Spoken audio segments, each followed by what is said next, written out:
সুপ্রিয় মৎস্যচাষী ও দর্শক আসসালামু আলাইকুম দেশ ও দেশের বাইরে থেকে যে যেখানে বসেই আজকে আমার এই নতুন চাষের উন্নত মানের ব্ল্যাক কাপ মাছের পোনার ভিডিও দেখতেছেন, তো আপনাদেরকেও অসংখ্য অসংখ্য ধন্যবাদ। অনেকে ব্ল্যাক কাপ মাছ চাষ করতে আগ্রহী, ভালো ব্ল্যাক কাপ পাচ্ছেন না, অবশ্য আমাদের থেকে নিয়ে চাষ করতে পারবেন।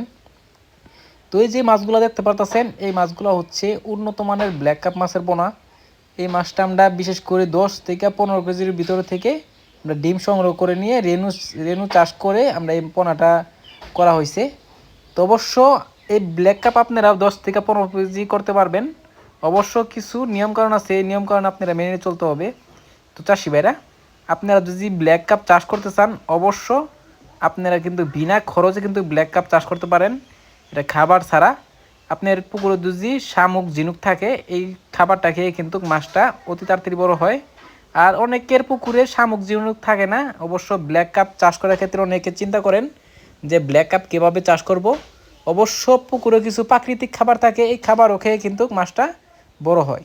অবশ্য আপনাদের কোনো টেনশন করার দরকার নেই। ব্ল্যাক কাপে আপনারা মিক্স চাষ করবেন, মনে করেন শতকে 20 থেকে 25 পিস দিবেন, ইনশাল্লাহ ব্ল্যাক কাপ আপনারা চাষ করে সফলতা হতে পারবেন। তো এই যে ব্ল্যাক কাপ দেখতে পারতেছেন, এগুলো হচ্ছে 2 থেকে 2.5 ইঞ্চি সাইজ আমাদের কাছে অ্যাভেলেবেল আছে। আপনাদের যার যত পিস লাগে নিতে পারবেন। আমরা সর্বনিম্ন 200 থেকে 500, 500 থেকে 1000 হোম ডেলিভারি করে থাকি। তো চাষি ভাইরা, আপনারা যদি এই মাছটা ভিডিওটা যদি ভালো লাগে, আপনারা অবশ্যই একটা লাইক কমেন্ট করবেন। তো চাষি ভাইরা, আপনারা যদি এই মাছটা যদি ক্রয় করতে চান, তাহলে আমাদের ভিডিও স্ক্যান নাম্বার যে যোগাযোগ করে 2025 সালের সকল মাছের পোনাই ক্রয় করতে পারবেন। তো চাষি ভাইরা, আমার চ্যানেল যদি নতুন হয়ে থাকেন, অবশ্যই নিত্য নতুন ভিডিওতে চ্যানেলটা সাবস্ক্রাইব দিবেন পরবর্তী ভিডিও দেখার জন্য। আর যারা দিয়ে আসছেন ওদেরকে অসংখ্য ধন্যবাদ। আজকের বেশি কিছু বললাম না, এই পর্যন্তই। খুদা হাফেজ।